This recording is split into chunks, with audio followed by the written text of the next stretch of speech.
Hi friends, இந்த வீடியோவில் நாம் எதை பற்றி பார்க்க போகிறோம்னா கார்த்திகை தீபம் சீரியலில் ஒரு அல்டிமேட்டான ப்ரொமோ வந்திருக்கு. அதை பற்றி தான் இந்த வீடியோவில் பார்க்க போகிறோம். சரி வாங்க வீடியோக்குள்ளே போகலாம். இந்த ஒரு ப்ரொமோ எப்படி ஸ்டார்ட் ஆகுதுன்னா, நம்ம கார்த்தி வீட்டு தான் காமிக்கிறாங்க. அங்கே கல்யாணத்துக்குரிய ஏற்பாடுகள் எல்லாம் ஆரம்பிக்கிறாங்க. இன்னொரு பக்கம் ரம்யா நம்ம ரியாவை மீட் பண்ண வராங்க. ஸோ ரியாவுக்கு அவங்களோட ஒரு நல்ல வீடு பார்த்து கொடுத்துருக்காங்க. நான் என்னோட கம்பெனிக்கு வர கெஸ்ட்டுக்கு இந்த வீட்டை தான் கொடுப்பேன், அவங்களும் பாதுகாப்பாக தங்கிட்டு போவாங்க, அதனால எந்த பிரச்சனையும் இல்லை, தாராளமா நீ இங்க தங்கிக்கலாம் அப்படின்னதும் உடனே நம்ம ரியா நீ என்ன பெயில் எடுத்த விஷயம் அந்த கார்த்திக்கு நேரம் தெரிஞ்சிருக்கணுமே அப்படின்னு நம்ம ரியா கேட்குறாங்க நம்ம ரம்யா கிட்ட. அதுக்கு வாய்ப்பே இல்லை, அவனுக்கு தெரியவே தெரியாது, கண்டிப்பா தெரிஞ்சுக்கவும் மாட்டாது அப்படின்னதும் சரி அதெல்லாம் ஓகே, இன்னுமா உண்மையில கார்த்திக்கு சந்தேகம் வராம இருக்கு, என் இப்போ வரைக்கும் கார்த்திக்கு சந்தேகம் தான் இருந்துட்டு இருக்கு, ஆனா அவனால எந்த ஒரு ப்ரூஃபும் வச்சு என்ன கண்டுபிடிக்க முடியல, என்ன கண்டுபிடிக்கவும் முடியாது. இப்போதைக்கு 90% என் மேல அவனுக்கு சந்தேகம் வந்துருச்சு.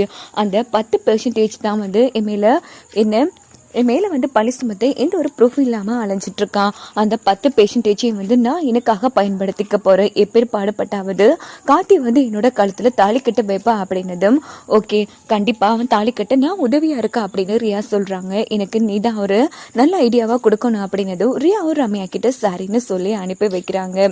இந்த பக்கம் பார்த்தோம்னா நம்ம அபிராமி விட்டு தான் காமிக்கிறாங்க. அங்க அபிராமி எல்லாரையும் வர சொல்றாங்க. அப்போ எல்லாருமே வராங்க. என்ன ஆச்சுமா, என்ன விஷயமா எல்லாரையும் வர சொல்றீங்க, இருப்பா சொல்ற அப்படின்னு சொல்லிட்டு உடனே நம்ம அபிராமி இங்க பாருங்க, நம்ம மீனாட்சி ஐஸ்வர்யா கல்யாணம் பண்ணி வைக்கும் போது முறைப்படி பொண்ணு பார்த்து நிச்சயம் பண்ணித்தானே கல்யாணம் பண்ணி வச்சோம், அதே மாதிரி இன்னைக்கு நம்ம தீபாவையும் பொண்ணு பார்க்க போறோம் அப்படின்னதும் ஆமா வீட்டிலே வா, ஆமா இங்க பாருங்க மாப்பிள்ளை வீட்டு சார்பா நம்ம எல்லாரும் இருப்போம், பொண்ணு வீட்டு சார்பா ரம்யா மைட்லி அவங்க அம்மா அப்பா எல்லாரும் இருக்கட்டும், இங்க பாருங்கம்மா ரம்யா மைட்லி 2 பேருமே தீபாவை ரெடி பண்ணிட்டு அழைச்சிட்டு வாங்க அப்படின்னதும் உடனே நம்ம தீபாவை அழைச்சிட்டு போய் ரெடி பண்ணிட்டு வராங்க.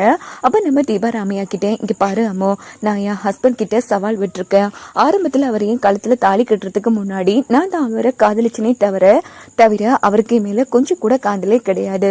இப்ப கூட நாங்க கல்யாணம் பண்ணிருக்கோம், அவருக்கு நான் பொண்டாட்டிங்கிற இன்னும் மனசுல இருக்கே தவிர இப்ப வரைக்கும் லவ்ங்கிற ஒரு எஃபெக்ஷனை இது வரைக்கும் பார்த்ததே இல்லை. அதை நான் கொண்டு வரணும், முழு லவ்வோட தான் அவர் என் கழுத்துல தாலியும் கட்டணும், அதுக்கு நீ தான் ஹெல்ப் பண்ணணும் அப்படின்னு தீபா சொன்னதும் ரம்யா டென்ஷன் ஆகுறாங்க. சரி இப்போ நான் என்ன பண்ணணும்னு சொல்லு, கண்டிப்பா உனக்காக நான் பண்றேன் அப்படின்னு நம்ம ரம்யா சொன்னதும் இங்க பாரு இப்ப பொண்ணு பார்க்க வந்திருக்காங்க, அப்போ நீ தான் கார்த்திக் கூட தீபா தனியே பேச ஆசைப்படுறான்னு சொல்லணும் அப்படின்னதும் அதுக்கு என்ன சொல்லிட்டா போச்சு. சரியமோ, என்ன இப்போதைக்கு நான் கல்யாணம் நடக்கும் வரைக்கும் அவர் ரூம்ல இருக்க மாட்டேன், மீனாட்சிக்கா ரூம்ல தான் இருப்பேன், நான் தூரமா விலகி போறப்போதான் அவருக்கு என் மேல காதல் வரும் அப்படின்னு தீபா சொன்னதும் ரம்யா செம டென்ஷன் ஆகுறாங்க அந்த இடத்துல.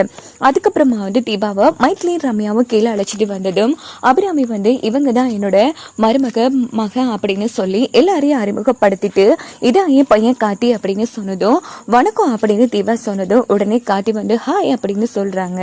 அப்போ நம்ம தீபா வைக்கப்படுறாங்க. அப்போ நம்ம ரம்யா கிட்ட அம்மோ நான் சொன்ன விஷயத்த சொல்லு அப்படின்னதும் உடனே நம்ம அபிராமி என்ன ரம்யா என்ன விஷயம், பொண்ணு மாப்பிள்ளை கூட தனியே பேசணும்னு சொல்றா ஆண்டி அப்படின்னதும் உடனே நம்ம அபிராமி அதுக்கு என்ன பேசிட்டா போச்சு, இங்க பாருப்பா போய் பொண்ணு கூட பேசு அப்படின்னதும் காட்டி தீபாவுக்காக வெயிட் பண்ணிட்டு இருக்காங்க. அப்படின்னு பார்த்து நம்ம தீபா வராங்க.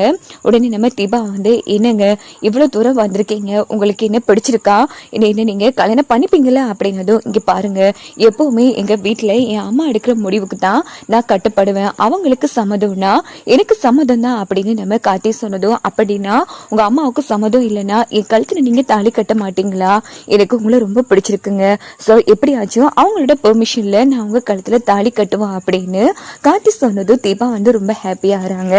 சோ 2 பேரும் பேசி முடிச்சதும் கீழே வந்ததும் என்னப்பா காட்டி 2 பேரும் பேசிட்டீங்களா, பொண்ணை பிடிச்சிருக்கா அப்படின்னு கேட்டதும் ஆமா உங்களுக்கு பொண்ணை பிடிச்சிருக்கா அப்படின்னு காட்டி கேட்கறாங்க. எனக்கு என்னப்பா, எனக்கு இந்த தீபாவை ரொம்ப பிடிச்சிருக்குப்பா, நம்ம குடும்பத்துக்கு கேட்ட மருமக இவதான் அப்படின்னு அபிராமி சொன்னதும் அப்புறம் என்னம்மா உங்களுக்கே பிடிச்சு போச்சு, அப்போ எனக்கு பொண்ணை பிடிச்சிருச்சு அப்படின்னதும் தீபா வெக்கப்படுறாங்க. அப்புறம் என்ன சம்மந்தி சட்டுப்புட்டுன்னு வேலையை ஆரம்பிச்சுட்டு வேண்டியதுதான், பொண்ணுக்கும் மாப்பிள்ளைக்கும் பிடிச்சிருக்குல்ல, அப்போ என்ன நிச்சயம் பண்ணி தட்டை மாத்திடலாம் அப்படின்னு அபிராமி சொன்னதும் உடனே தட்டெல்லாம் ரெடி பண்ணிட்டு வராங்க. இந்த பக்கம் அபிராமி அங்கால ஜானகி தருமலிங்க 2 வீட்டாரும் நல்லபடியா தட்டு மாத்தி முடிச்சிடுறாங்க. தட்டு மாத்தி முடிச்சாச்சு, பாதி கல்யாணம் நடந்ததுக்கு சமம். இங்க பாரு தீபா, கல்யாணம் முடியும் வரைக்கும் நீயும் கார்த்திக்கும் ஒரு ரூம்ல தங்கவே கூடாது அப்படின்னதும் கார்த்தி வந்து அதிர்ச்சி ஆறாங்க. என்னமா இது புதுசா இருக்கு, அதான் தீபாவுக்கு எனக்கு ஆல்ரெடி கல்யாணம் ஆயிடுச்சுல, இப்போ தனித்தனி ரூம்ல எதுக்குமா தங்கணும், இங்க பாருப்பா உன் வருங்கால பொண்டாட்டியே நாங்க ஒன்னும் தனியா தங்க விட மாட்டோம், அவ நம்ம மீனாட்சி ரூம்ல தான் தங்க போறோம் அப்படின்னு சொன்னதும் சேச்சே அப்படி இல்லைன்னா சொல்ல வரலமா, எதுக்கு இதெல்லாம் அப்படின்னதும் இங்க பாருப்பா எல்லாம் முறைப்படி எல்லாம் தெளிவா நடந்தா தான் நீயும் தீபாவும் நல்லபடியா புதுசா கல்யாணம் பண்ண மாதிரி இருக்கும். தீபா உனக்கு சம்மதம் தானே? ஆமாத்த நான் தாராளமா மீனாட்சி அக்கா ரூம்லயே தங்கிக்கிறேன் அப்படின்னதும் உடனே காத்தியும் சரின்னு சொல்றாங்க. இந்த பக்கம் ரம்யா என்ன யோசிக்கிறாங்கன்னா, உன்னையும் காத்தியும் சேர்த்து வைக்கிறதுக்கு என்கிட்ட ஹெல்ப் கேக்குறியா, இங்க பாருடி இன்னும் கொஞ்ச நாளைக்குள்ள காத்திய என்னோட கட்டுப்பாட்டுக்குள்ள கொண்டு வரல என் பேரு ரம்யா இல்லைங்கிற மாதிரி ரொம்ப அசிங்கமா யோசிச்சுட்டு இருக்காங்க நம்ம ரம்யா. இந்த பக்கம் பார்த்தோம்னா நம்ம கார்த்தி வீட்டில் அன்னைக்கு நைட் ஆகுது. ஸோ நம்ம தீபா வந்து என்ன பண்ணுறாங்கன்னா அவங்களோட துணிமணியெல்லாம் எடுத்துட்டு நேராக கிளம்புறாங்க. அப்போ கார்த்தி வந்து எங்கே கிளம்பிட்டீங்க, இங்கே படுங்க அப்படின்னதும் என்னங்க அதுக்குள்ளே மறந்துட்டீங்களா, நான் உங்கள் பக்கத்தில் தூங்கவும் கூடாது, ஃபர்ஸ்ட்டு உங்கள் ரூம் பக்கமே வரக்கூடாது, நம்ம கல்யாணம் நல்லபடியாக நடக்கும் வரைக்கும் நான் மீனாட்சி அக்கா ரூமில் தான் அப்படின்னதும் கார்த்தியும் சரின்னு சொல்கிறாங்க. ஸோ தீபாவும் அங்கேருந்து போனதும் கார்த்திக்கு நம்ம தீபா நினைப்பாவே இருக்கு, என்ன இது இவங்க ரூமில் இருக்கும் வரைக்கும் நமக்கு அவங்க இன்னும் கொஞ்சம் கூட இருந்ததே இல்லை, இப்போ என்னன்னா எப்ப பார்த்தாலும் தீபா என்னமாவே இருக்கு அப்படின்னு சொல்லி கார்த்தி வந்து எப்பவுமே நம்ம தீபா நினைப்பிலே இருந்து இந்த பக்கம் நம்ம ரம்யா வந்து ரியா வீட்டுக்கு வராங்க. ஸோ அங்க வந்து இங்க பாரு எப்படி ஆச்சுன்னா கார்த்தியை அடையணும், அந்த தீபா என்னன்னா அவ புருஷன் வந்து அவளை காதலிக்கிறதுக்கு நான் ஹெல்ப் பண்ணணுமா, எனக்கு ஒரு நல்ல மிகப்பெரிய சந்தர்ப்பம் கிடைச்சிருக்கு, கார்த்தி தீபா வந்து வெறும் ஹஸ்பண்ட் அண்ட் ஒய்ஃப் தானே தவிர கார்த்திக்கு ஒரு துளி காதல் கூட தீபா மேல இல்ல, ஏனோ தானோ தாலி கட்டிட்டோம் அவன் நம்ம பொண்டாட்டிங்கிற மாதிரி ஒரு அக்கறையும் அனுதாபமும் தான் இருக்கே தவிர அவன் மேல கொஞ்சம் கூட காதலே இல்ல,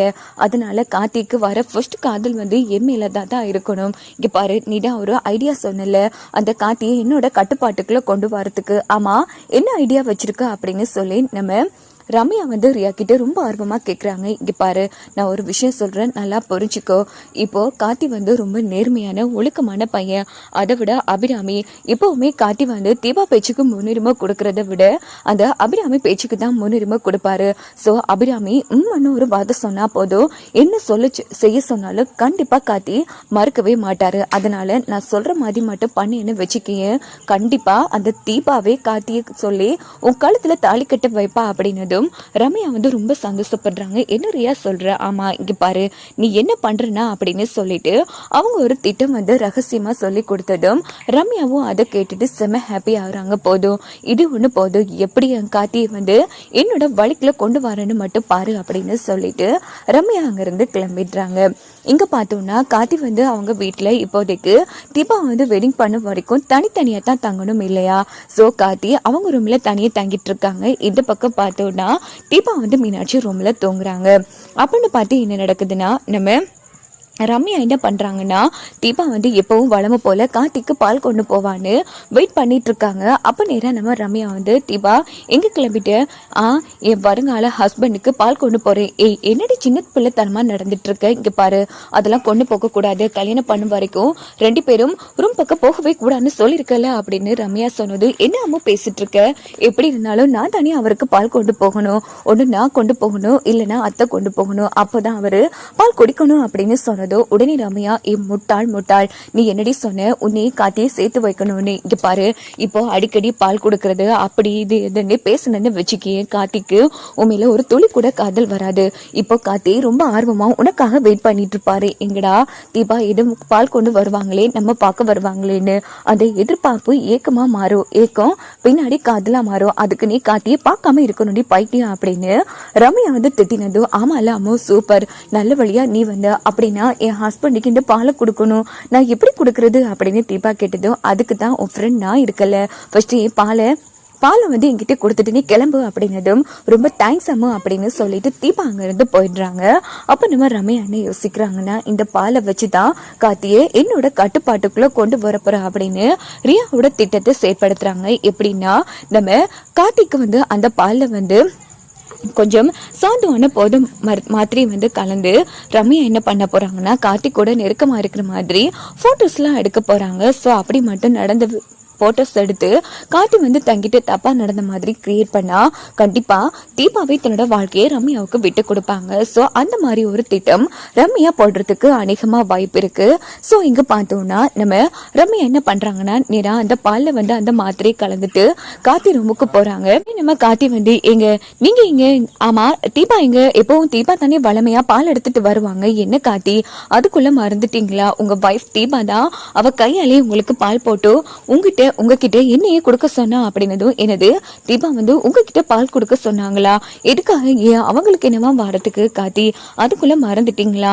நீங்க 2 பேரும் ரூம்ல ஒரே டைம்ல பேசிக்க கூடாது, பார்க்கவும் கூடாது. கல்யாணத்துக்கு அப்புறமா தான் நீங்க 2 பேரும் ஒரு ரூம்ல இருக்கணும்னு அத்தை சொல்லிருக்கா ஆண்டி வந்து சொல்லிருக்காங்களா இல்லையா? அதான் தீபா உங்க ரூம் வரைக்கும் வந்துட்டு பாலை உங்ககிட்ட கொடுக்க சொல்லிட்டு கிளம்பிட்டா அப்படின்னு பாலை வந்து ரம்யா கார்த்திகிட்ட வந்து கொடுத்ததும் உடனே கார்த்தி என்ன பண்றாங்கன்னா பாலை வந்து வாங்கிக்கிறாங்க. அப்படின்னு பார்த்து பாலை வந்து மடக்குன்னு குடிச்சு முடிச்சிடுறாங்க. அப்போ ரம்யா செம்ம ஹாப்பியா இருங்க, குடிங்க கார்த்தி குடிங்க, அதுல தான் மாத்திரையே கலந்துருக்கு, இன்னும் கொஞ்ச நேரத்தால நீங்களும் தெளிவில்லாம போயிருவீங்க. அந்த சந்தர்ப்பத்தை வச்சு உங்க கூட சேர்ந்து நெருக்கமா போட்டோ எடுப்பேன், வேற ஒருத்தங்க போடுற மாதிரி போட வச்சு உங்க கையாலே கழுத்துல தாலி கட்ட வைக்கல, என் பேரு ரம்யா இல்லைங்கிற மாதிரி காட்டி மயக்கமாகும் வரைக்கும் ரம்யா வந்து வெயிட் பண்ணிட்டு இருப்பாங்க. அதே சந்தர்ப்பத்துல சரியா தீபா வந்து குழப்பி விடுறதுக்கு வாய்ப்பு இருக்கு. வாங்க வெயிட் பண்ணி பார்க்கலாம். இன்னெல்லாம்